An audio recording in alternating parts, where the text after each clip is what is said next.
Chapter 29 of Anna Karenina, Book 7 by Leo Tolstoy, translated by Constance Garnett. This recording is in the public domain. Recording by Marianne. Anna got into the carriage again in an even worse frame of mind than when she set out from home. To her previous tortures was added now that sense of mortification and of being an outcast which she had felt so distinctly on meeting Kitty. "Where to? Home?" asked Pyotr.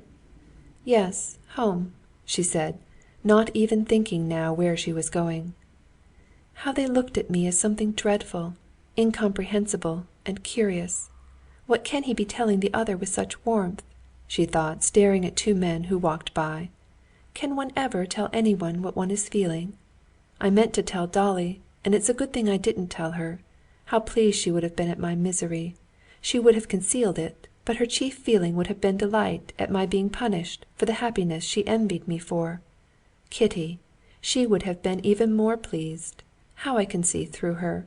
She knows I was more than usually sweet to her husband, and she's jealous and hates me, and she despises me. In her eyes I'm an immoral woman. If I were an immoral woman, I could have made her husband fall in love with me, if I'd cared to. And indeed, I did care to. There's someone who's pleased with himself," she thought, as she saw a fat, rubicund gentleman coming towards her.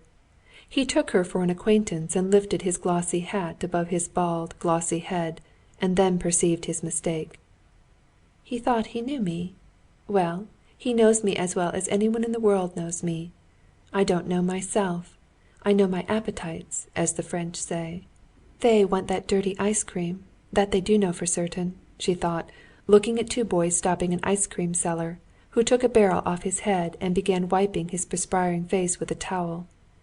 "We all want what is sweet and nice. If not sweetmeats, then dirty ice, and Kitty's the same. If not Vronsky, then Levin. And she envies me and hates me, and we all hate each other. I Kitty, Kitty me. Yes, that's the truth. Tutkin coiffeur. Je me fais coiffer par Tutkin. I'll tell him that when he comes," she thought, and smiled.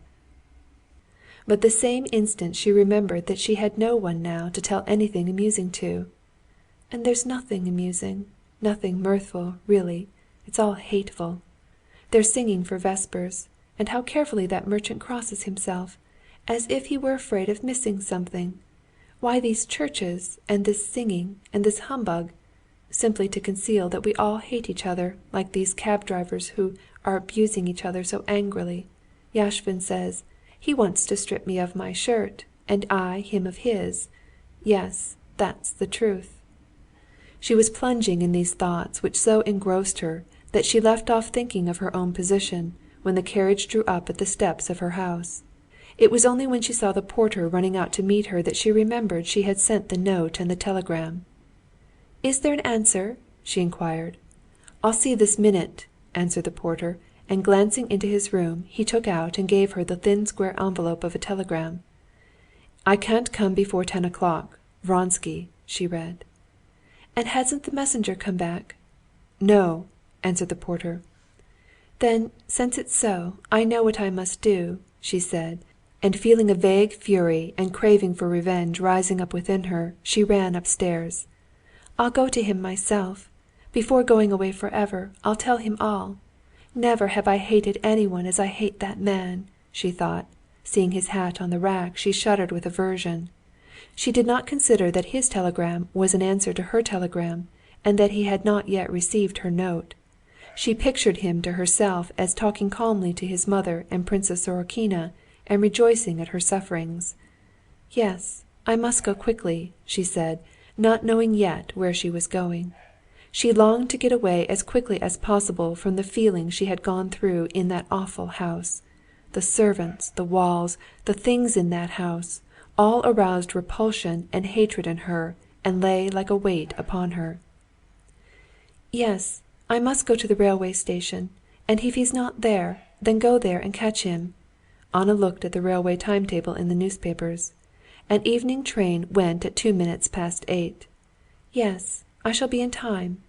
She gave orders for the other horses to be put in the carriage, and packed in a traveling bag the things needed for a few days. she knew she would never come back here again. Among the plans that came into her head she vaguely determined that after what would happen at the station or at the countess's house, she would go as far as the first town on the Nizhny road and stop there.